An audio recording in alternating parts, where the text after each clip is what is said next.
Welcome to the official YouTube channel for the Colin Cowherd podcast. Go on, hit the subscribe button. There it is, so you don't miss any of our football content this season. It has been, if I might say, fantastic.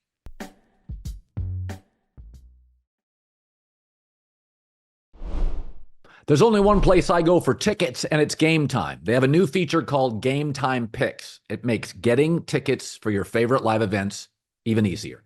Game Time Picks filters out the fluff to show you only incredible deals on great seats. You don't have to waste time searching through thousands of tickets. When I want to go to a basketball game, football game, concert, whatever, I just click on the event I want to attend, and Game Time gives me a seat preview and offers me the super deal, so I get the best bang for my buck, always. Game Time also has the lowest price guarantee, or they will credit you 110% of the difference. How cool is that? Take the guesswork out of buying tickets with Game Time Picks.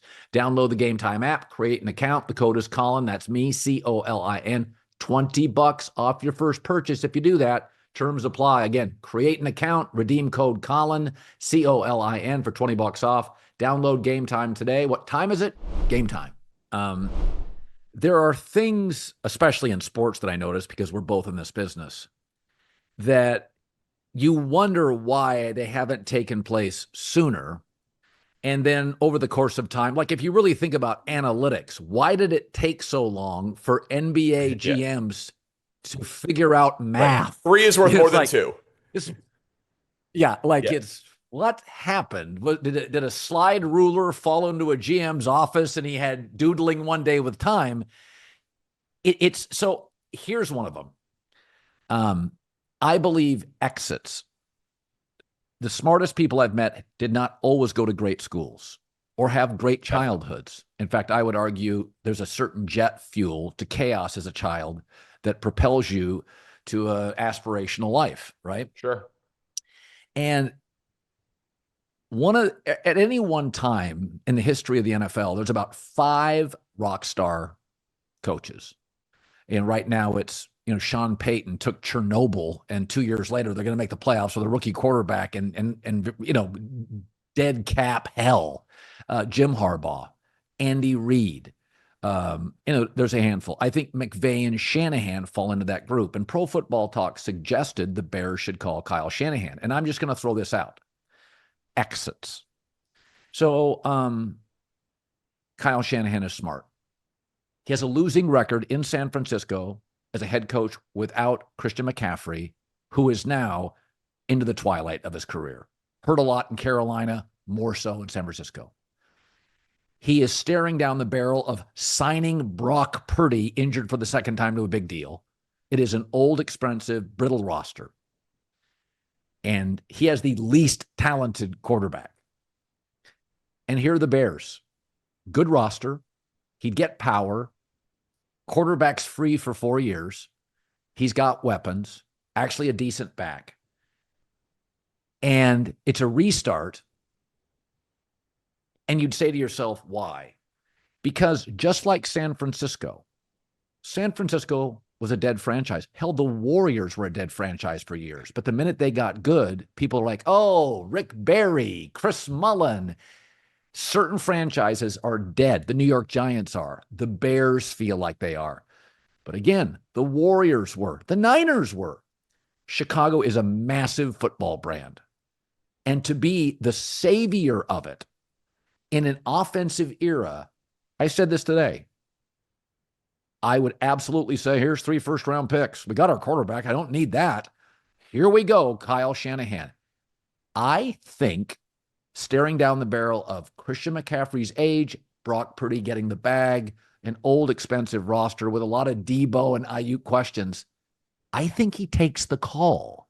Am I nuts? No, you're not nuts, but I mean, you don't really trade with him, right? Like the Niners have to agree to trade.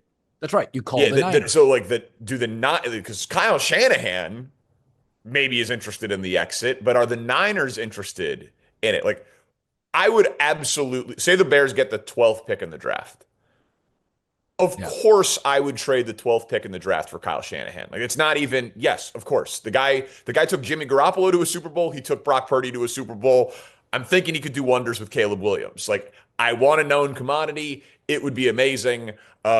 I'd call the Rams and ask about Sean McVay. Absolutely. I hire an offensive coach, the most proven one that you can find to develop and stabilize for Caleb Williams. However they have to go about getting that, I'd be all for. The Niners situation is an interesting one. They still have a ton of talent on the roster. It's old and brittle and expensive, like you said. I don't think it's a disaster. Like, I think if you asked a Vegas odds maker, hey, what are the preseason Super Bowl favorites for next year? I'd be shocked if the Niners were outside of the top 6 in terms of preseason odds. We don't know, are they going to pay Debo? We don't know if Trent Williams is going to come back, but like, they got a lot of talent still on that team, and they had a freaky amount of injuries. So I don't know if he looks at it as dire as you do. I hope he does, like, because the Bears have no evidence that they can just conduct a search and hire the right guy. Right. They have no evidence of it. They used a search firm and had Ernie Accorsi consult them on John Fox, and then they had a general manager draft Mitch Trubisky without telling John Fox that was going to happen, and then they made John Fox coach Mitch Trubisky.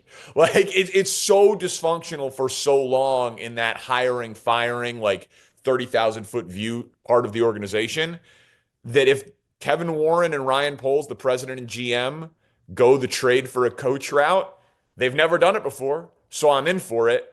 And then just one thing to your point, Chicago, I've said this to you before, it's unified by the Bears.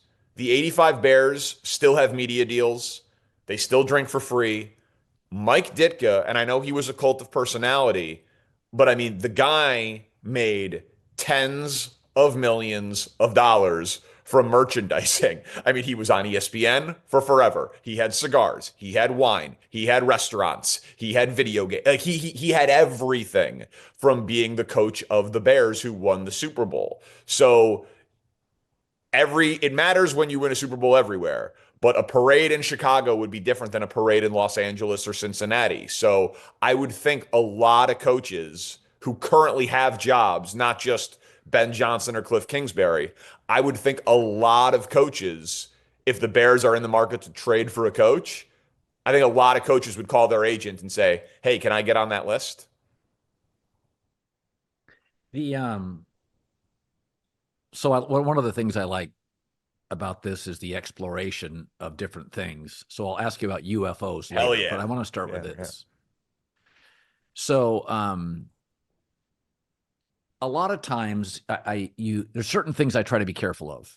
Recency bias as a talk show host. Don't get hyperbolic on something because it happened today. Confirmation bias. Don't like something because I predicted it. And I think about those two all the time. Don't do that. That's what fans do, and I get it. I'm not a fan, right? I'm not paid to be a fan. The other thing is, don't let singular moments define somebody. So Matt Ryan in the Super Bowl had a really bad second half, and people now think, he was never clutch. When the truth is, he has 38 come from behind fourth quarter wins. He's actually not that far off Brady, Montana, Elway, and Mahomes as one of the great come from behind quarterbacks in the last, forever. 38. It's unbelievable. I did not know that. That's a big number. Aaron Rodgers, conversely, because of the Jared Cook completion down the sideline against the Cowboys in one of the great throws ever. I mean, it's up there with David, Tyree, and Eli. It's one of the great playoff throws ever. People view him as a great comeback quarterback. He's actually dreadful. He's got fewer than Ryan Tannehill, significantly fewer than Russell Wilson. Matt Ryan has 38. He has 22. This year, we've watched 5 or 6 times. He's just not good. He gets very, very tight. And why would this be? He's so talented. And I have a lot of beliefs on Aaron Rodgers' personality. But generally, quarterbacks who are not good late, it's because they get tight. And I think Aaron has been elevated because of the aesthetic appeal. Marino had this, the aesthetic appeal of how beautiful he threw the ball, that he's never been a grinder. And he's kind of an ad-libber a little bit. He doesn't grind in the offseason. He relies, like Marino did, on his aesthetic athleticism, the beauty of it. I mean, he literally throws the ball and he's not on the ground. Like, you ever seen those passes where his feet aren't touching the ground? And the truth is, the prep quarterbacks, Brady, Matt Ryan was a legendary prep quarterback. Drew Brees, Mahomes, Russell Wilson. I mean, Mike Tomlin saying today, the dude loves football. You can't get him out of the facility. Loves football. Is that Aaron has been the reason. It doesn't make any sense that he'd be great all the time. He's not a good fourth quarter quarterback. And I think it's because that is grinder territory. Bo Nix, by the way, is already classic grinder. Little smaller than you want. Doesn't have the he's already an outstanding fourth quarter quarterback.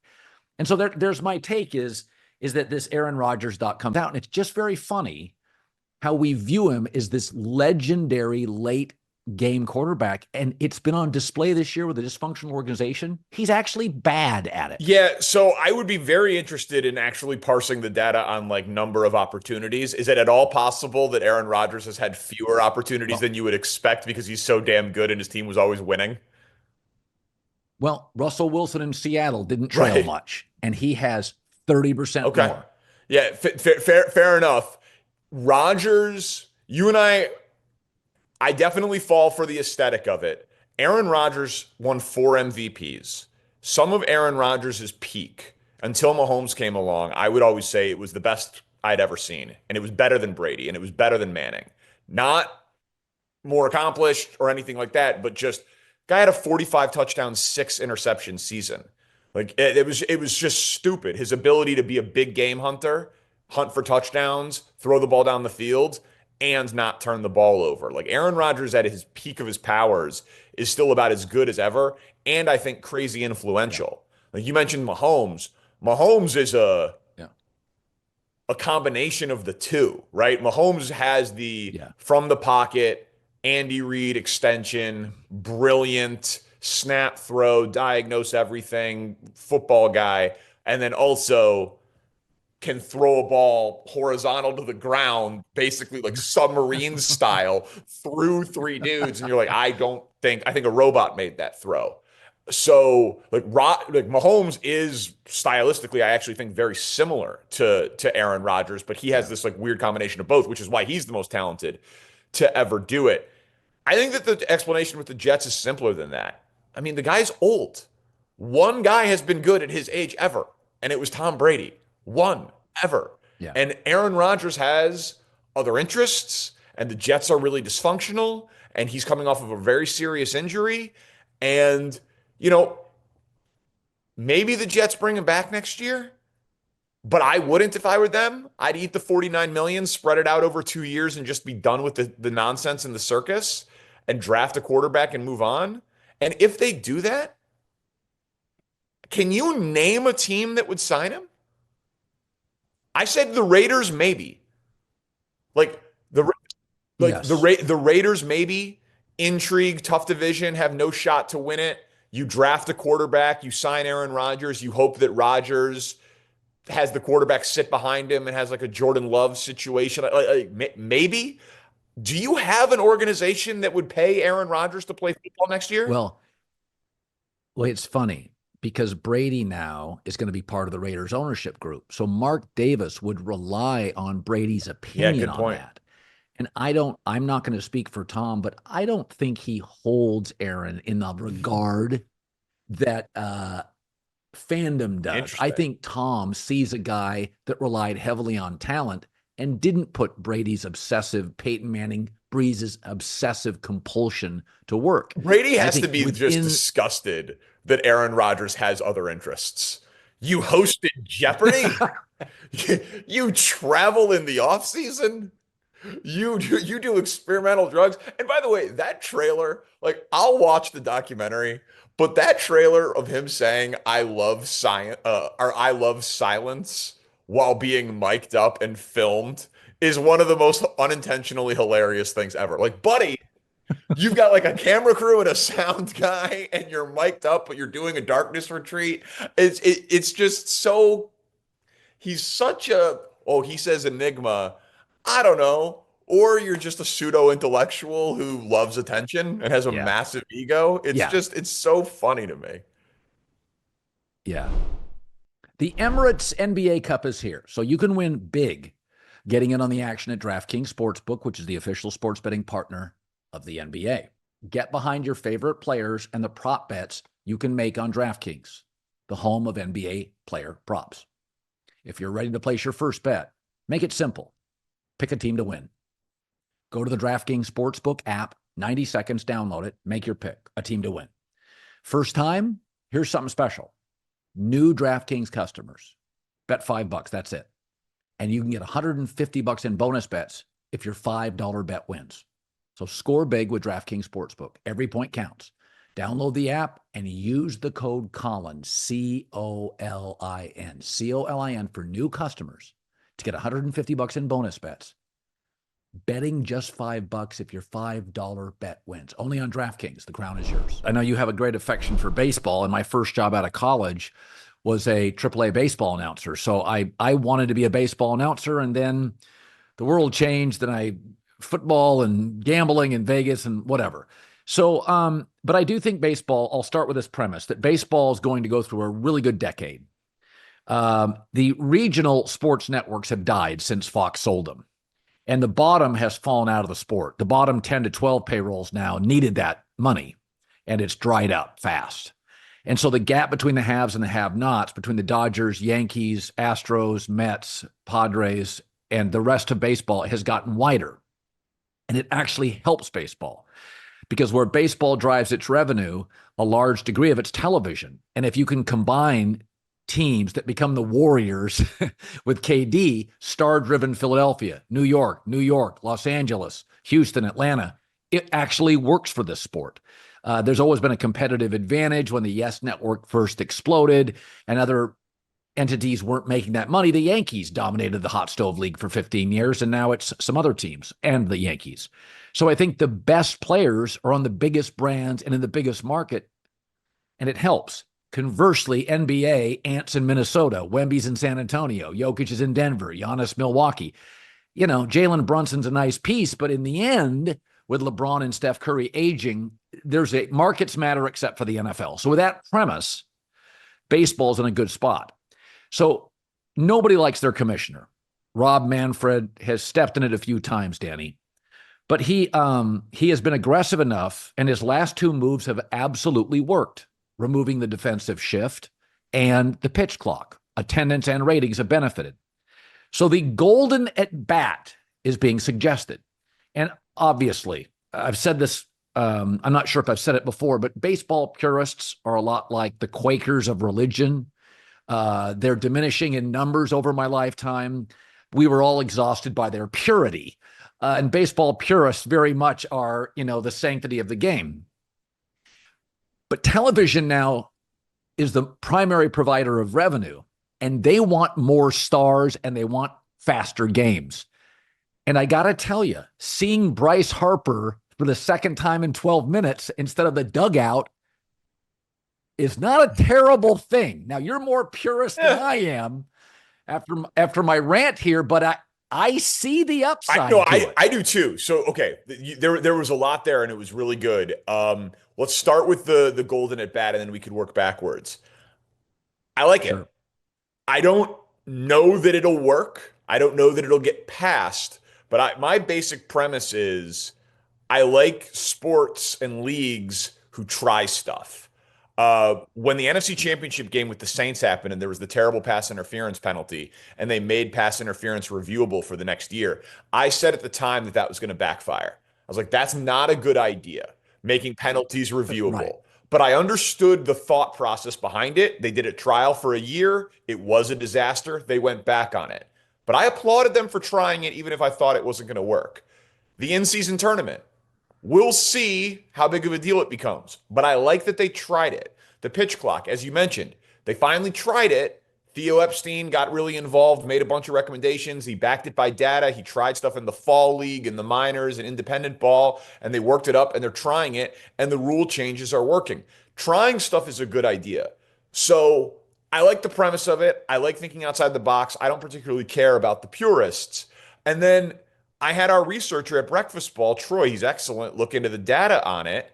And just to use the Dodgers and the Yankees, the teams that were in the World Series with the biggest stars, if you said eighth inning or later, tied or one-run game, runner in scoring position, the Dodgers had that circumstance happen 138 times this past season.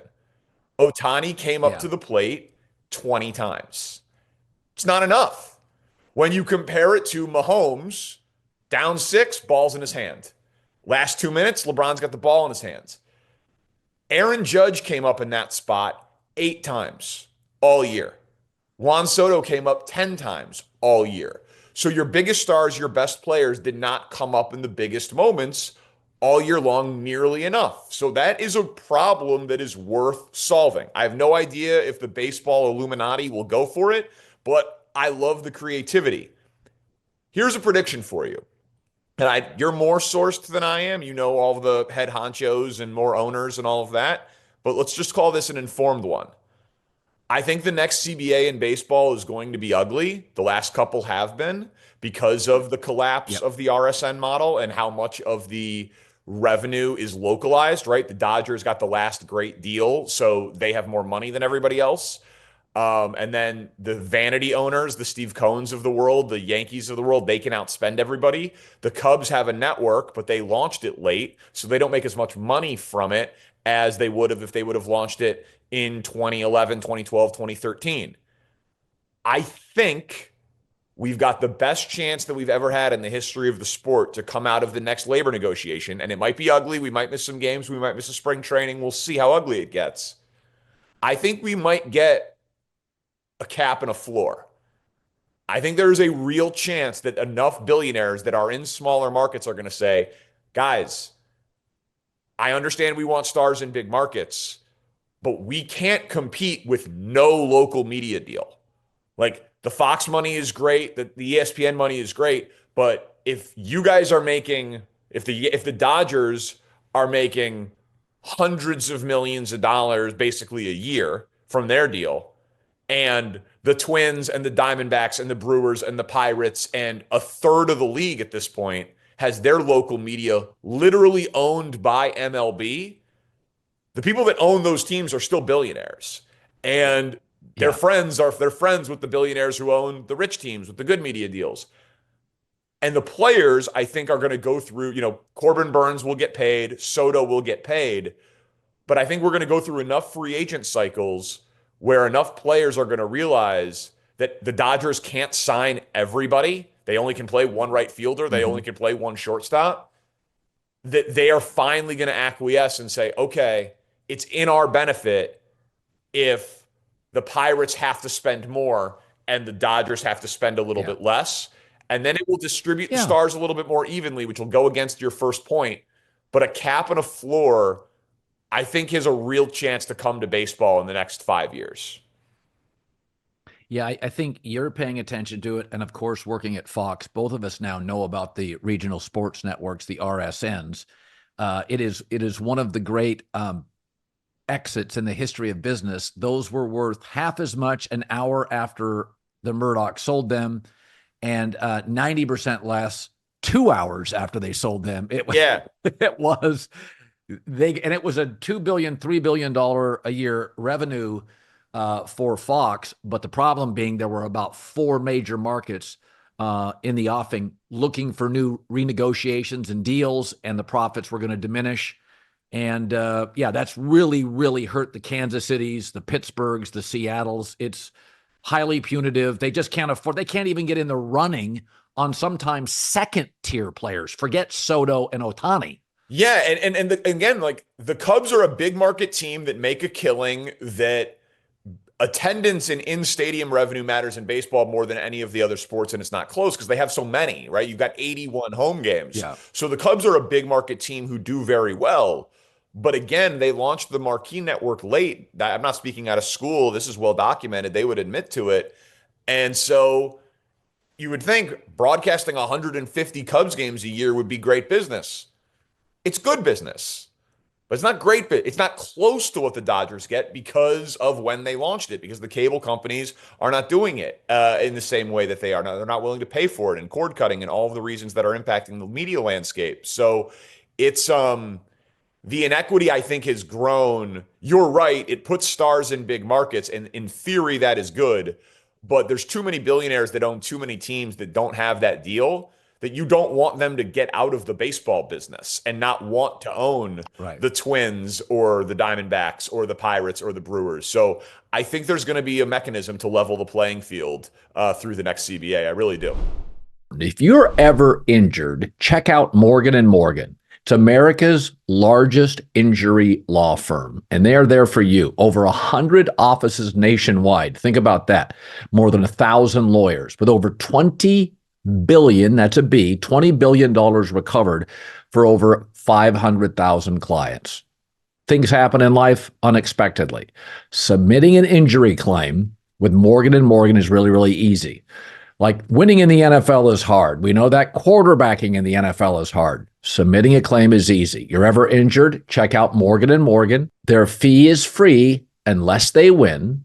For more information, go to forthepeople.com/Colin or dial pound law from your cell phone.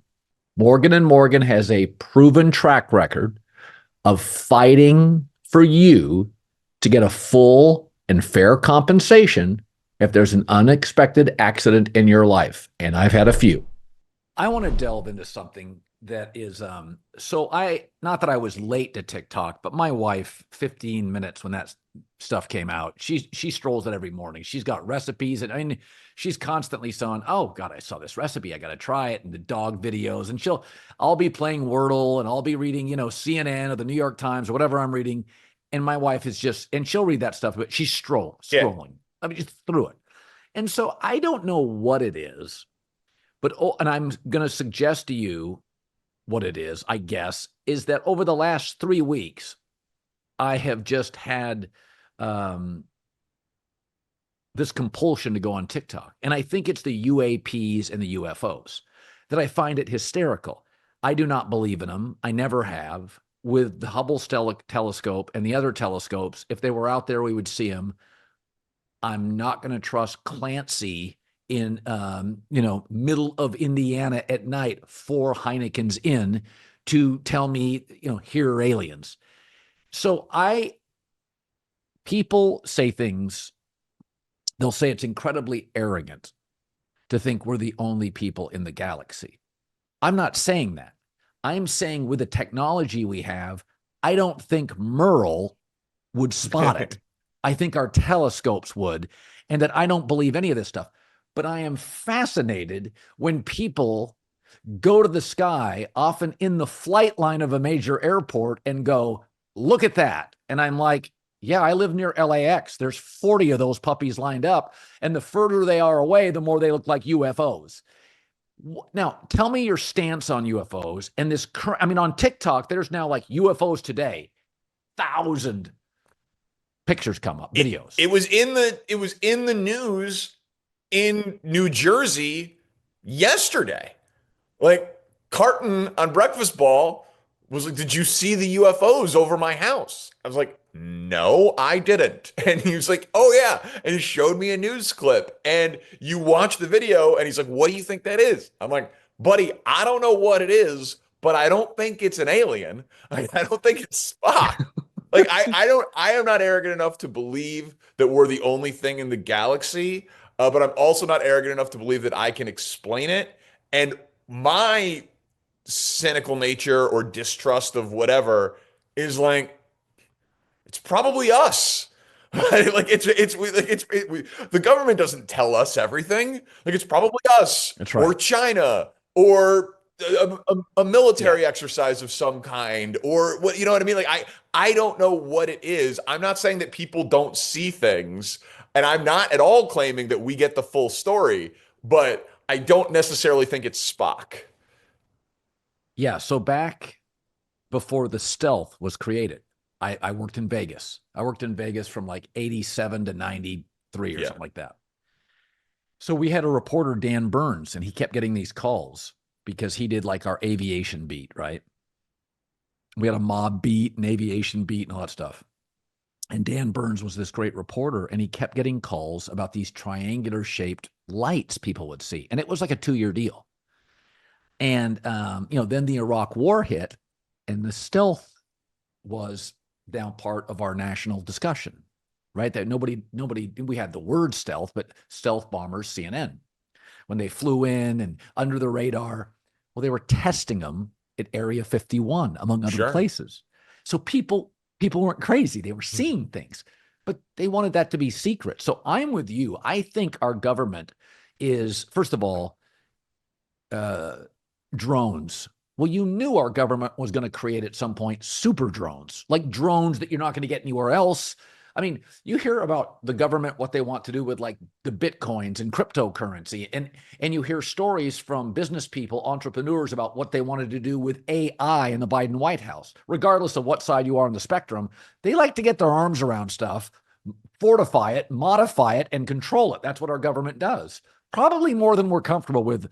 So I'm with you. I tend to think they're experimenting, and they want to see how the public reacts. They want to see how visible it is. They want to see if they can hide it from the public. I think this has just happened my entire life. Absolutely. I mean, Colin, my 4-year-old has a drone. Like they have. I mean, drone technology has been around for a while. It was a big part of the Obama presidency, certainly, and now, you can buy one for $40. So I think there's a bunch of stuff that the couple, $1 trillion defense budget, my guess is they got some pretty cool toys like that occasionally Merle or Clancy or whatever sees, and they're just not going to tell us what it is. But I also think we want to believe stuff, and media works for a reason, and movies make hundreds of millions of dollars for a reason. Like Independence Day is a hell of a watch. Like it's a great movie. Alien versus Predator. There's a reason why it's a franchise. It's a fun story. We don't want to believe that I got a mortgage and a wife and a couple of kids, and if you're lucky, you get 80 years. And then you go into the ground and there's nothing before us and there's nothing after us. And you know what I mean? We want to believe in extra cool stuff. And there's a reason why Twilight and Stranger Things and Harry Potter and Lord of the Rings and all of that stuff is so popular. It's fun to believe in things that are overwhelmingly likely not real. We just are, we are, I don't blame people for believing in it, I guess is my point, because we are fed so much stuff to make it seem like Game of Thrones, that dragon looked real. I'm sorry. I don't know what a real dragon is, but I'm like, it looked real. Like we get inundated with a bunch of fantasy in a way where I understand why people want to believe in stuff.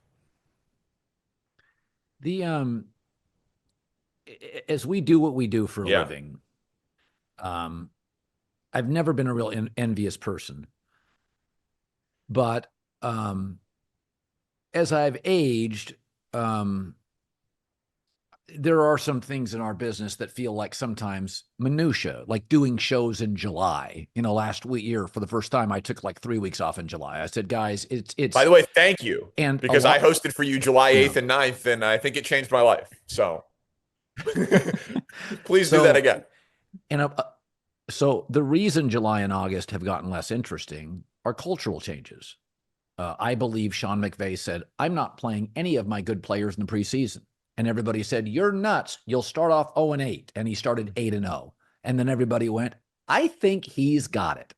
And so now the preseason is utterly charmless. There is nothing interesting about it at all. Therefore, those 3 to 4 weeks, and they've shortened it from 4 to 3 weeks, will probably be shortened to 2 weeks. And August is dead. It's regular season baseball. A lot of the, as the gap between the good and the terrible in Major League Baseball widens, the races are settled. The good teams are resting pitchers, and so it's a little minutia. So sometimes I think the audience thinks we do things just for ratings. Of course we do, right? Ratings and revenue drive our entire existence. But I was sitting the other day and I was thinking about the cyclical nature, and I took a calendar out and I thought, here are the busy times, here are the slow times. And I found like 6 weeks. If I could ideally take 6 weeks off a year, 6 to 8, here were they were.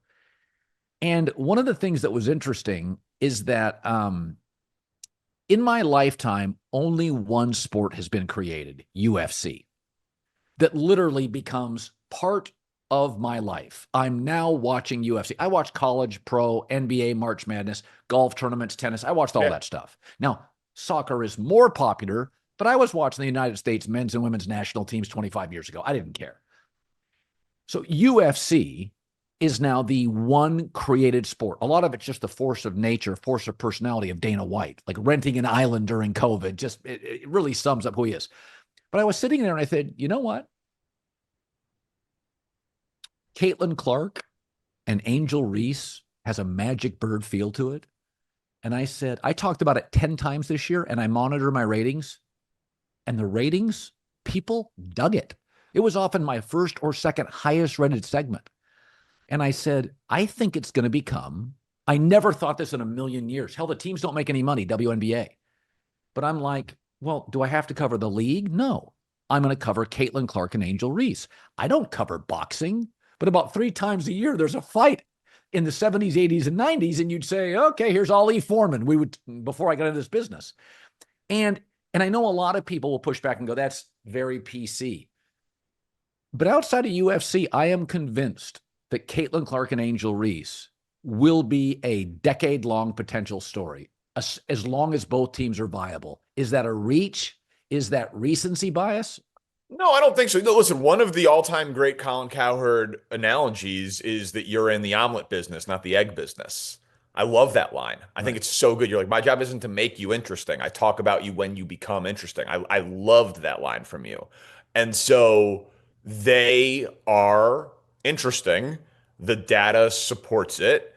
And it has a lot of things. Listen, frankly, some of it's ugly, right? There's racial components, there's sexism components. Like some of the stuff that came back on it was pretty ugly. But at its core, I always say rivalries are awesome. Like rivalry, Yeah. That's why Steelers Ravens gets your juices flowing a little bit. Bears Packers, Yankees Red Sox, Cubs Cardinals, Celtics Lakers. We like it. We like rivalries because I want less hate in the world and more hate in sports. And so like a healthy amount of hate is okay to me. Like I don't want there to be riots, but I wasn't like clutching my pearls over flag planting. You know, I'm like, it's kind of funny. Like it's kind of funny that a 2-win team plants a flag at midfield and then they push and shove and everyone goes the other way. When you're pepper spraying college kids, I'm like, that's ridiculous. And I understand that I'm flirting in a gray area there. I'm advocating something. And then when it gets too far, I'm like, well, that's too far. Sorry. Call me a hypocrite. I like a little bit of trash talk in my sports. I'm going to do something on breakfast ball tomorrow. I don't think taunting should be a penalty in the NFL. On sportsmanlike conduct, like you punch a guy, you spit in a guy's face, fine. Unnecessary roughness, same thing. Delay a game, same thing. Taunting, let them trash talk and figure it out. I'm cool with it. I'll make the case tomorrow on the show. That's a meandering way to get to rivalries are awesome. And star power, celebrity, it dates back to college, familiarity, we know it. And then there's also this, and you could speak to this. You've been in the game longer than I have. People like to be a part of something that is growing, right? Like the World Series, the number was big. It was as good as it could have been. Yankees and Dodgers, Ohtani, Judge, Soto, etc. But like if baseball got that number 30 years ago, they would have been appalled. And so like the general trend of baseball is down in terms of ratings from where it was. The WNBA, the arrow is going up. People like growth stories, right? How many companies have you invested in or talked to their CEOs out there in California where it's like, we don't even need to show a profit. We just need to show that we're growth and more users and all of that stuff. So I think that there is.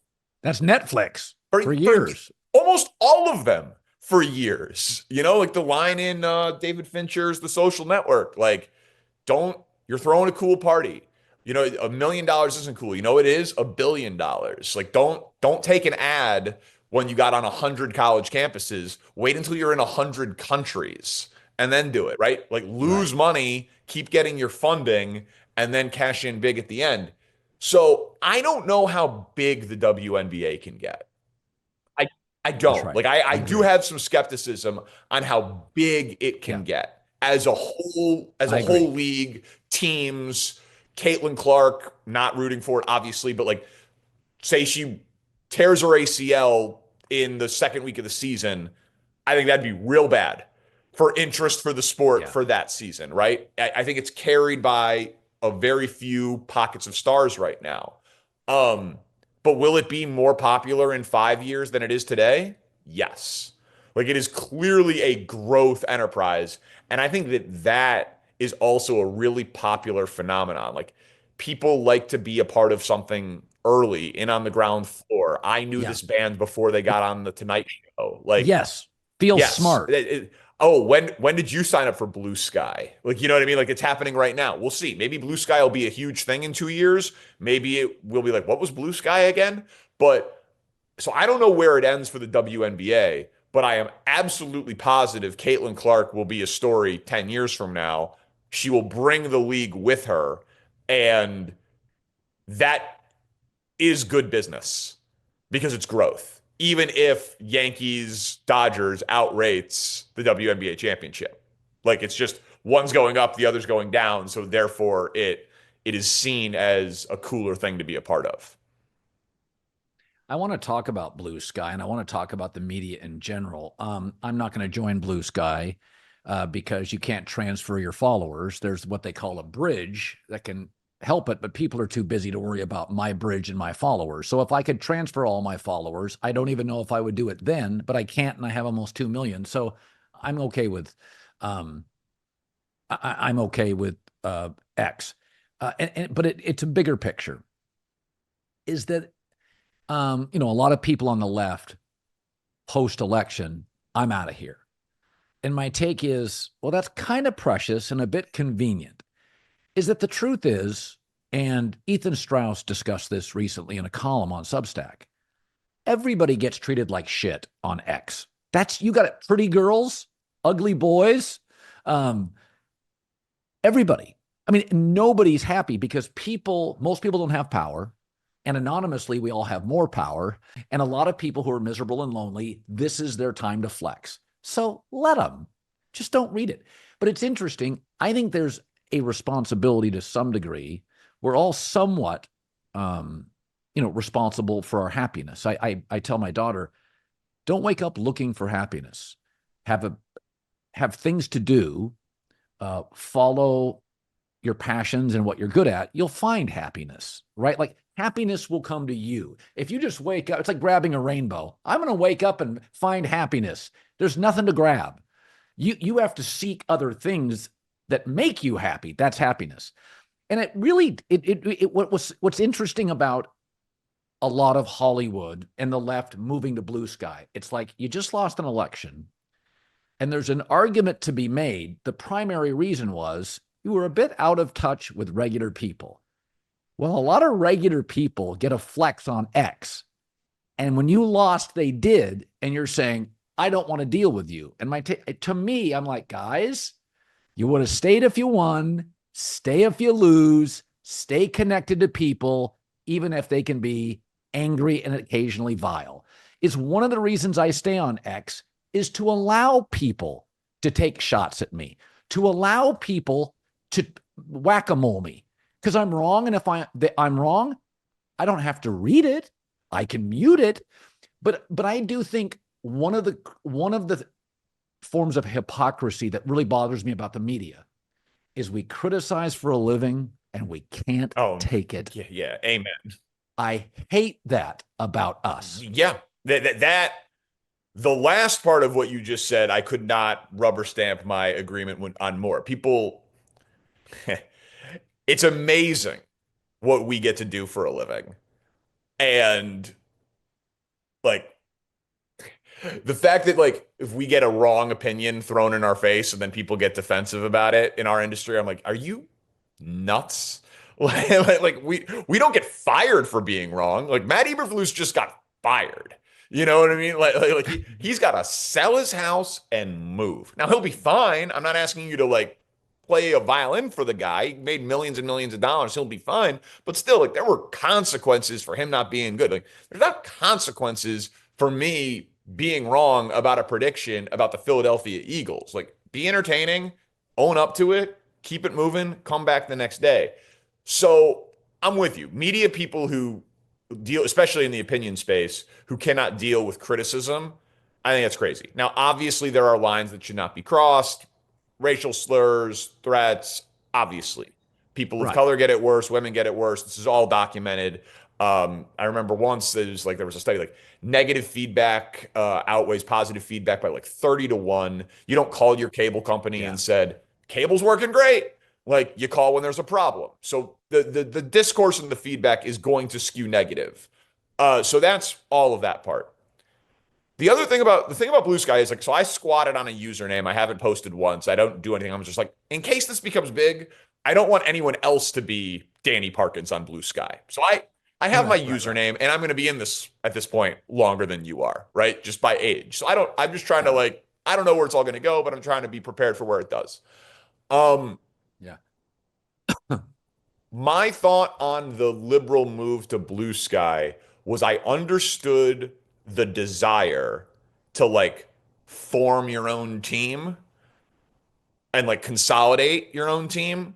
But like it's not like a conservative can't sign up for Bluesky. There's no prerequisite. So Right. who's to say it's not going to turn into the exact same thing? And by the way, I'm not at all saying that the only people that are negative or nasty on X are conservative. That is not what I'm saying. But like if Bluesky gets big, a lot of people with diverse opinions and backgrounds and actions and intentions are going to be on it. And then the other thing is, aren't we bubbled and siloed enough? That was my big thing about it. We all are in our own feedback loop already. We all already have our own algorithms. And like, yeah, the For You tab is clearly being influenced by the lunatic who bought X, but like my Instagram reels, when I search how to cast iron a ribeye, I then get way more Instagram reels about steak. Like they're not made from nothing. Right.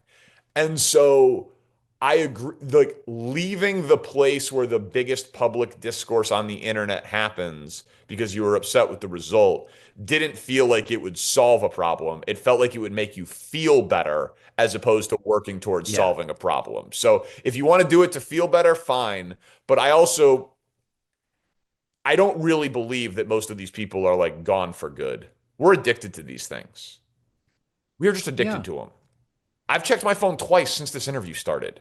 Like it's hard to put it down, not interview conversation, but like it's just so I'm very skeptical of like Bluesky, like long term us feeling like we are just, oh, we just found a new one.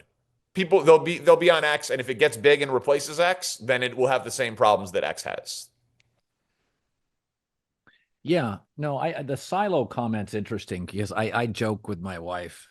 She just every time I start this conversation, like once a year, she said, "Stop it." I'll say to her, "I get free parking in Los Angeles and a free smoothie every day at Fox." I did the math on that. That's $7,200 a year, and she's like, "I know what you make." That's the dumbest thing I've heard, and I always say to her, "Do you understand if I stayed at a company for 20 years, the value of free parking and free smoothies and oatmeal and coffee at a company?" And she said, I said, "Who gets that?" And I often think about that little thing. By the way, I get my haircut for free. Haircut, smoothie, coffee, parking. That sounds ridiculous. Do you know how many people, if you could sign up for that in a city, would literally fight over it? And I guess my point with my wife is I'm never going to allow those to be forgotten. If people got free parking in Chicago, they'd be like, "Honey, I just got free Oh, it'd be the parking in greatest thing ever. Chicago for Yeah, it'd 3 be years. great. And by the way, Let's go when to I filled in dinner." for you and they delivered that smoothie to the dressing room, I was like, I texted my wife. I was like, I get the smoothie. They asked for my smoothie order and then it showed up. It was amazing. We don't get free smoothies, by the way, at Fox Sports One in New York. I've asked. We don't get free smoothies. You gotta put in a good word for me. out here. I need the free smoothie Uh, treatment from the LA well, offices. well, that silo comment's real because I tell my wife it's easy to forget the stuff I get every day. A staff, like it's just something that most people would fight over. A parking space in a major city could be $4,000 a year for parking. Oh yeah. Don't think that everybody who works on Breakfast Ball, like that drives in producers or what, it's a huge thing for them, like, right? It's like it's very expensive to park in New York City, and like we're not on the Yeah, Fox lot. But again, obviously, I'm not complaining. The job's amazing and the perks are amazing. But yeah, it's good to have perspective outside of your bubble, and you made it about smoothies and free parking. But I would also say like there are very few people. There are a couple, I'll admit, that I'm like, I just want to mute you because I don't want to see like your intentionally divisive, mean-spirited, right. racist, hateful rhetoric come into my timeline because Oh yeah, there's just negative ROI on it, right? Like for mental health, happiness, I'll go down a rabbit hole, it'll make me upset, and now I'm just angry. So like that was just I've definitely done that with some people. yeah, But I do try to understand people who disagree with me. I do try to yeah. read sites and people and feeds and interact with things that like Same. challenge my worldview because it's a big, messy, diverse country and a big, messy, diverse world. Like if you only consume all the stuff that you already agree with, like what's the point? You know what I mean? Like Yeah. I want to learn, I want to So understand, I want to hopefully bridge some I'm the same gaps. way. Like I don't believe that like people who disagree with me are like bad people inherently. I think some of them are and some or at least motivated by some Yeah. bad stuff, but like generally speaking, people want to be healthy, provide for their family, have happy healthy kids and like get along with their neighbors. So it's like, okay, let's try to understand each other and meet in the middle somewhere. So that's how I try to operate. But some people, man, you got to mute.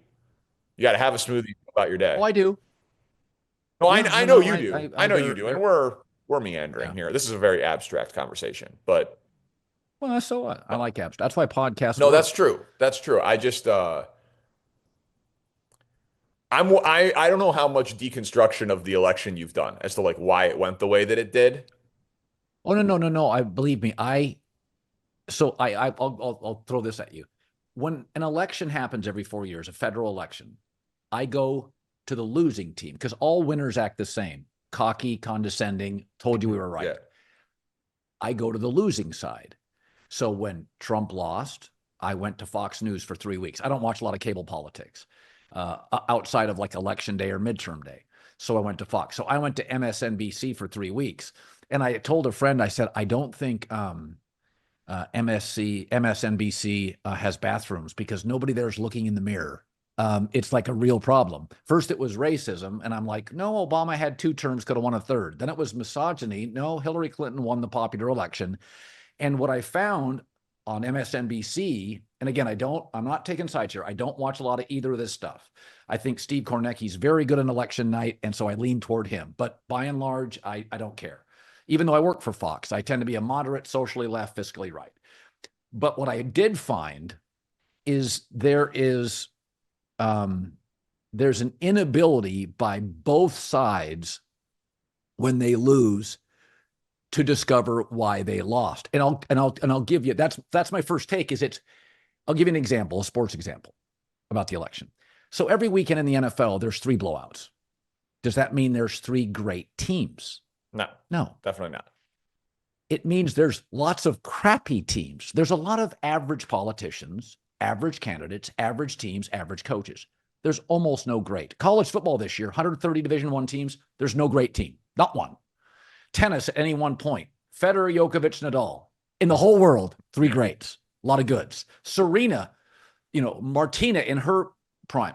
That was 1 of 2, right? So my take on the election was, if you go back to Reagan winning, and he had like a record turnout, record support. Why? Because Jimmy Carter was one of our weakest presidents, and Mondale, when he ran against him, was a really, really weak candidate. And Reagan was Yeah. charismatic. So it was as much about Reagan, whose first 3 years in office were not profound. He struggled, right? It took him a while. But it was about a charismatic personality who had been an actor and really weak opposition. Trump, and it's as the total votes have come in, it's not the mandate many people subscribe to. But think about this with Kamala. Even in California, never heard of her until the 2019 primaries, of which she had no coalition, didn't get any votes. And because of the emergence of TikTok and Biden's decline, he dominated the news cycle for 3.5 years. She was invisible. They gave her the border. I'm not sure she went to it. She was invisible. Then Biden stubbornly was kicked to the curb very late in the process. She came in, and for 3 to 4 weeks, the primary issue was, where'd she go? So Trump has the biggest personal brand in America as a human being. She was largely invisible as a vice president, as they're prone to be. But the age and TikTok, Instagram, I mean, Biden was everywhere. And so this came down to she wasn't a terribly strong candidate, and he had charisma and a brand. Even in high school elections, the popular good-looking or the popular funny kid wins, right? And so they gave her the border. That was it. She didn't do a good job with the border. That was vice presidents get one thing to put their arms around. She kind of butchered that. So to me, instead of MSNBC just acknowledging she wasn't a great candidate, he's a big brand with a lot of bluster. Instead, it was these branches of the tree. And I'm like, oh, this is painful. That was my long-winded take. Yeah, I think that anyone who says they know exactly what happened right after an election is wrong, right? Like there's 150 million votes. People, genders, races, income classes, they're not monoliths. They don't only vote for one reason. People generalize it. You've got to actually like crunch the numbers and the data and like come to conclusions. It takes time.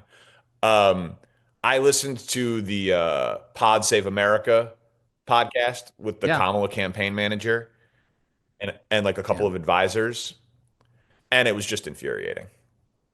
It was just they were just complimenting themselves on how great they did and how tough their task was. And listen, maybe it was impossible. Maybe Trump was too big of a brand. People were feeling inflation too much. Biden was too unpopular, and it was 107 days. And she was a vice president for an unpopular president in a tough economy. And maybe it was impossible. Maybe it was impossible for her to win in that timing, in that circumstance.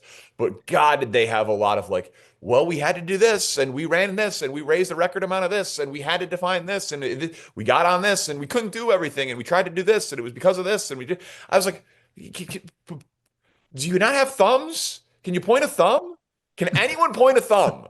Everyone's just pointing fingers, and it's just like excuses. And we did this, and I was so proud of this, and they were so good at this. I was like, you weren't great because you didn't flip a single county. Stop telling me how great you did. Just take some accountability, take your loss, learn from it, and move on. And so, I hope they do. I don't think it's as doom and gloom as everybody else seems. I never do. It's very cyclical. It'll go back and forth, back and forth. The Reagan example is probably the most famous one, right? Like 49 states. Like but man, just a little bit more accountability would be nice. A little bit more accountability would be nice.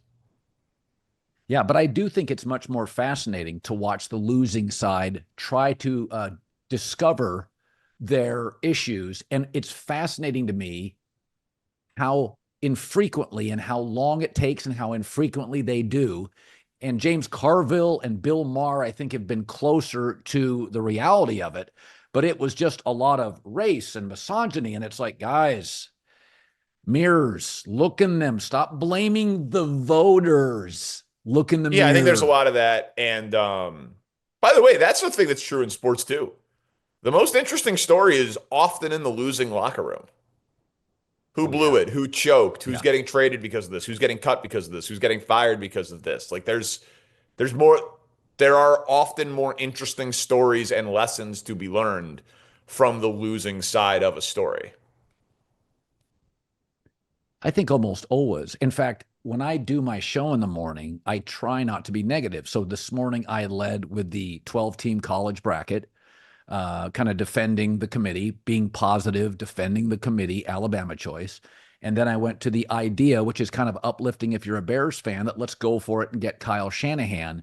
But I've had days, I had a day about 2 weeks ago where the first four stories, it was a Monday. And I was like, God, I'm just herping.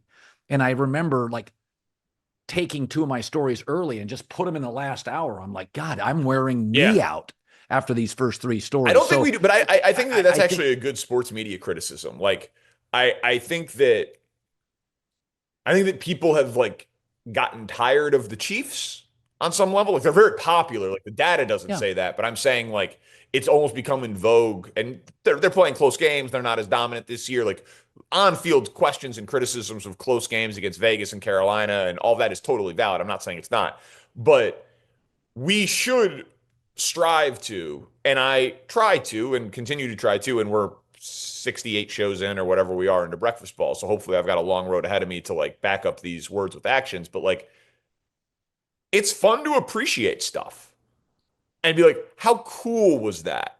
How great of a play was that? Like, we are watching. You're like, Daniel Jones sucks. I'm like, I guess, but he's actually awesome. Like, he sucks compared to Patrick Mahomes. I don't want him to be my team's quarterback. But if he was the Syracuse football quarterback next week, they'd go on a run. They'd win a bunch of games. So I do think there's a little bit more room to.